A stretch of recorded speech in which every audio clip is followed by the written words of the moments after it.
ജഡത്തിൻ്റെ ചിന്ത മരണം. ജഡമനസ്സ് നമ്മളെ ദൈവത്തിന് ഇഷ്ടമില്ലാത്തത് ചെയ്യിക്കുന്നു, ചിന്തിപ്പിക്കുന്നു. അത് നമ്മളെ ആത്മീയമായി ഡൗൺ ആക്കുന്നു. എന്താ ഇതിൻ്റെ പോംവഴി?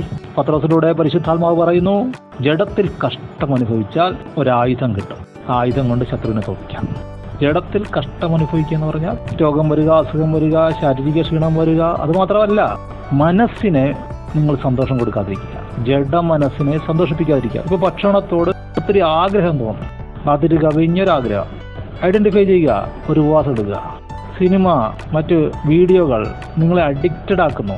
മനഃപൂർവ്വമായിട്ട് അതിൽ നിന്ന് ക്രിസ്ത്യൻ ചാനലുകളിലേക്ക്, പാട്ടുകളിലേക്ക് മാറുക, പ്രാർത്ഥിക്കുക.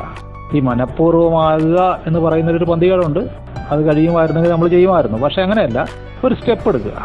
നിങ്ങളുടെ സന്നദ്ധതയും സിൻസിയറിറ്റിയും കണ്ടിട്ട് പരിശുദ്ധാത്മാവ് അത് ആയാസരഹിതമാക്കി തരും. ഇങ്ങനെ ക്രമേണ നമ്മൾ മുന്നോട്ട് പോകുമ്പോൾ നമ്മുടെ ശത്രു ജഡ മനസ്സ്, അവനെ നമ്മൾ ഫീഡ് ചെയ്യാതിരിക്കുമ്പോൾ അവന് നമ്മുടെ മേലുള്ള ബലം കുറയും, അവയവങ്ങളിൽ അവൻ്റെ ആധിപത്യം കുറയും.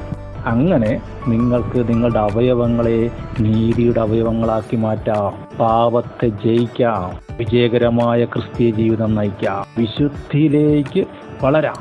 ഒപ്പം തന്നെ മറ്റുള്ളവർക്ക് നിങ്ങൾ അനുഗ്രഹമായി മാറും.